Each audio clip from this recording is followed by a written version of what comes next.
Muchas gracias. Soy el general Eduardo Díez Monge, el director de la Escuela de Guerra del Ejército. En la escuela hemos creado un departamento de liderazgo, porque el Ejército es una escuela de líderes y está haciendo un gran esfuerzo por implantar en toda su estructura la filosofía del mando orientado a la misión, en la búsqueda de la excelencia en el liderazgo, o lo que es lo mismo, como siempre le hemos llamado, el arte del buen mandar. El departamento tiene un papel clave en esta tarea, que no es fácil, porque, como decía el pensador militar Liddell-Hart, solo hay una cosa más difícil que introducir una idea nueva en la mentalidad militar, y es deshacerse de una vieja.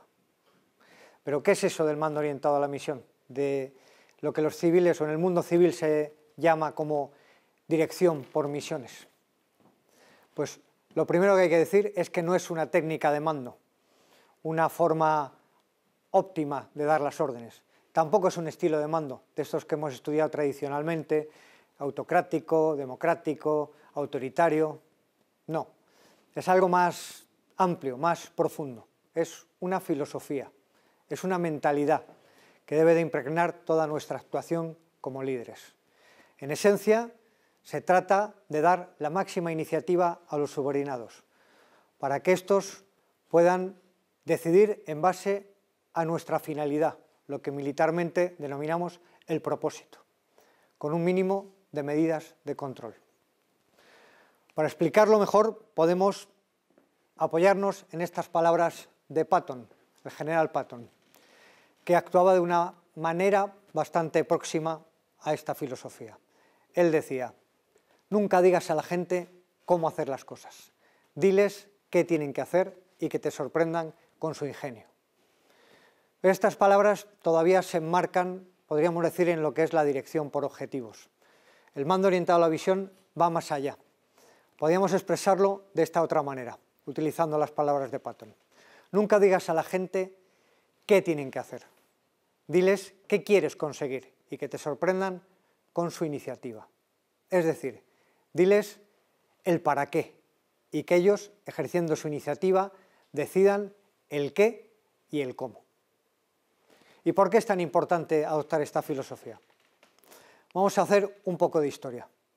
En las guerras clásicas, el general se puede decir que era la clave de la victoria. Él decidía prácticamente todo.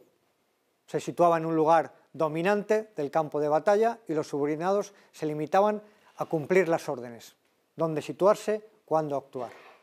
Posteriormente, fundamentalmente podemos decir ya en el siglo XX, en la guerra de maniobra, la clave pasó a ser la coordinación de las actividades.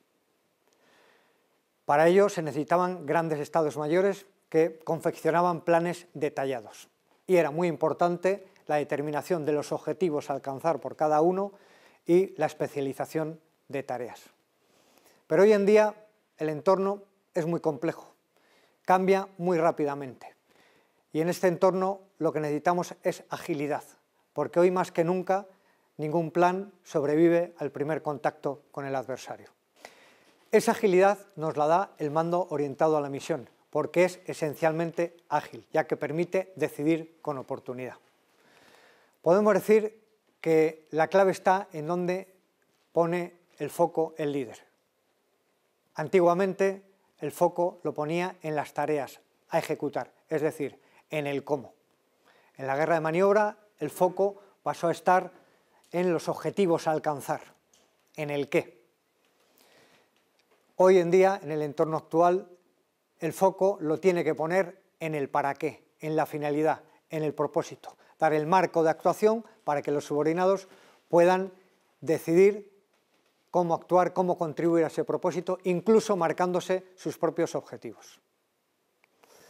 Necesitamos el compromiso emocional de los subordinados con el líder. No es suficiente la sincronización física que teníamos en la antigüedad o en la coordinación intelectual que hubo posteriormente. Hay que alcanzar ese compromiso emocional.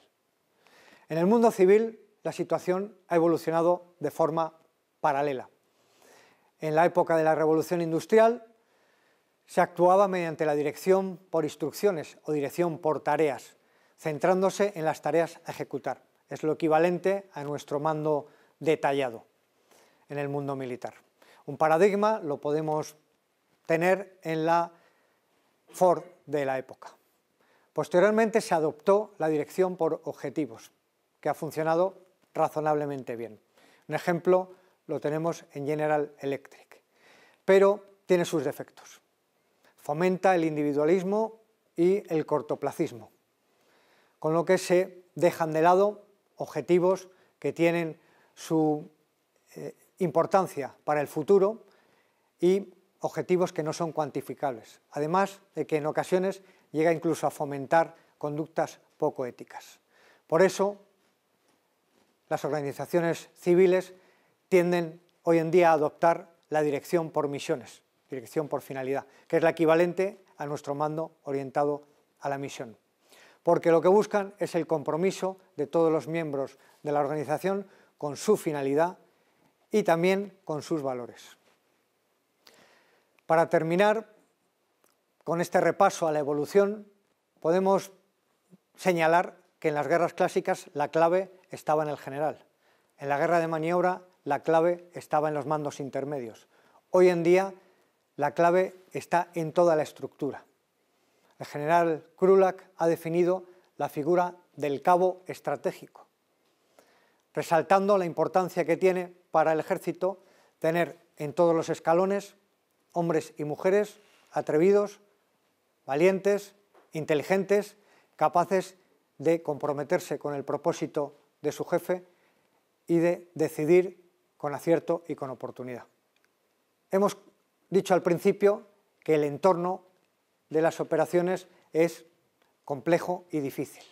Se ha venido a denominar entorno VUCA. Vamos a hablar un poquito más de él.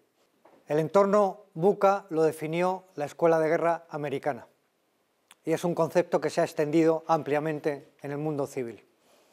Para ello emplea las 4 iniciales de las características que lo definen: volátil, incierto, complejo y ambiguo.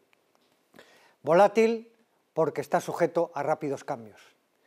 Incierto porque es muy difícil de predecir qué es lo que va a ocurrir. Complejo porque hay mucha información y muchos factores interrelacionados. Y ambiguo porque de esa información hay poca relevante y es muy difícil establecer relaciones entre los factores. En suma, es difícil encontrar la dirección a seguir. Y como decía el padre de la dirección por objetivos, Peter Drucker, lo más peligroso en este tiempo de turbulencias es seguir actuando con la misma lógica que antes, es decir, la lógica de la dirección por objetivos. Según esa lógica, ante la volatilidad buscaremos más control, ante la incertidumbre más información, ante la complejidad buscaremos hacer más análisis y ante la ambigüedad buscaremos dictar más normas y procedimientos, con lo que al final lo que conseguimos es ralentizar las operaciones llegando incluso a la parálisis. Sin embargo, como decía el filósofo Emerson en su libro De la prudencia, cuando patinamos sobre hielo quebradizo lo que necesitamos es velocidad, agilidad. Entonces la Universidad de Harvard, que está muy próxima a la Escuela de Guerra Americana, ha definido la solución de cómo actuar en este entorno VUCA, utilizando las mismas iniciales, el mismo acrónimo. Entonces, para la Universidad de Harvard, para hacer frente a la volatilidad, necesitamos visión, visión para anticiparnos a lo que va a ocurrir. Frente a la incertidumbre, necesitamos entendimiento de toda la situación en su conjunto. Para ello es muy importante que fluya la información, también de arriba a abajo, para que todos los escalones sean capaces de entender el bosque completo y no solo el árbol que les ha tocado. Frente a la complejidad, lo que necesitamos es claridad, claridad en el propósito, para que los subordinados entiendan la situación y el para qué de las operaciones. Y por último, frente a la ambigüedad, lo que necesitamos es agilidad. En suma, necesitamos convertir que menos sea más, es decir, menos control y más visión, menos información y más entendimiento, menos análisis y más claridad, menos normas y procedimientos y más agilidad. Lo que ha definido la Universidad de Harvard es, en suma, el mando orientado a la misión, o lo que es lo mismo, la dirección por misiones, ya que podemos asimilar claramente el campo de batalla con el mercado y el adversario con la competencia. ¿Qué debemos hacer para actuar con la filosofía del mando orientado a la misión? Pues fundamentalmente seguir estos principios. En primer lugar, conseguir que nuestras unidades se conviertan en equipos cohesionados en base a la confianza. Podemos decir que la confianza es la gasolina del liderazgo. Antiguamente la cohesión era física, con las filas bien unidas. Posteriormente pasó a ser intelectual, en base a la unidad de doctrina. Hoy en día la cohesión tiene que ser emocional. En segundo lugar, necesitamos alcanzar una comprensión, un entendimiento compartido de toda la situación. Decíamos antes que es muy importante que la información fluya también de arriba a abajo. Tenemos que ver a nuestros líderes como pilotos de Fórmula 1, que necesitan la información y el apoyo desde boxes, desde los escalones superiores, desde la retaguardia, para que ellos puedan conducir el coche y decidir cómo actuar para ganar la carrera. Necesitamos dar un propósito claro, la finalidad, para que los subordinados puedan decidir cómo contribuir a alcanzar ese propósito, incluso determinando sus propios objetivos. Debemos utilizar órdenes tipo misión, entendiendo que no es un problema de tamaño, es un problema de filosofía, de mentalidad. Nos tienen que permitir alinear a todos con el propósito y dar un mínimo de medidas de control necesarias. Los subordinados tienen que ejercer una iniciativa disciplinada, supeditada al propósito del jefe superior. Tenemos que superar el paradigma de decisión centralizada, ejecución descentralizada y pasar a uno nuevo de descentralizar las decisiones. Decía el general Colin Powell que mientras no se demuestre lo contrario, el mando sobre el terreno siempre tiene la razón y el escalón de retaguardia siempre está equivocado. Y por último, debemos de aceptar riesgos prudentes en base a esa confianza que se ha debido establecer entre el líder y su equipo. Debemos tener tolerancia al error, porque de los errores se aprende. Por eso podemos llegar a decir que es bueno equivocarse, es necesario equivocarse, para con esos errores aprender, adquirir experiencia y con ello desarrollar la intuición que nos permita, cuando llegue el momento de la verdad en las operaciones, decidir con acierto. Debemos por ello de cambiar, de modificar la cultura de las organizaciones para admitir esa tolerancia al error. En suma, para actuar conforme a la filosofía del mando orientado a la misión, lo que necesitamos son, en toda la estructura del ejército, líderes capaces de comprometerse con el propósito de su jefe y actuar con iniciativa. Llegados a este punto, podemos hacernos una reflexión. Cuando miramos hacia abajo, ¿qué vemos? ¿Subordinados sujetos a obediencia y control o líderes que ejercen iniciativa y responsabilidad? Para ver siempre esto último necesitamos un cambio de mentalidad, para pasar de ser jefes de subordinados a ser líder de líderes. Es decir, actuar siempre bajo la filosofía del mando orientado a la misión.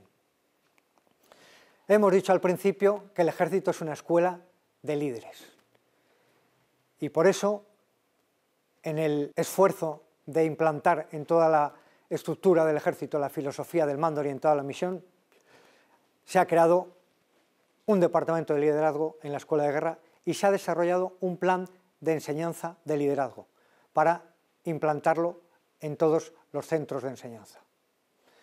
Por eso me gustaría terminar con el lema del Departamento de Liderazgo, que resume todo lo que hemos tratado hasta el momento, y que no es otro que las palabras que Su Majestad el Rey nos dirigió a los militares en su primera Pascua militar. Mandar es servir. Muchas gracias.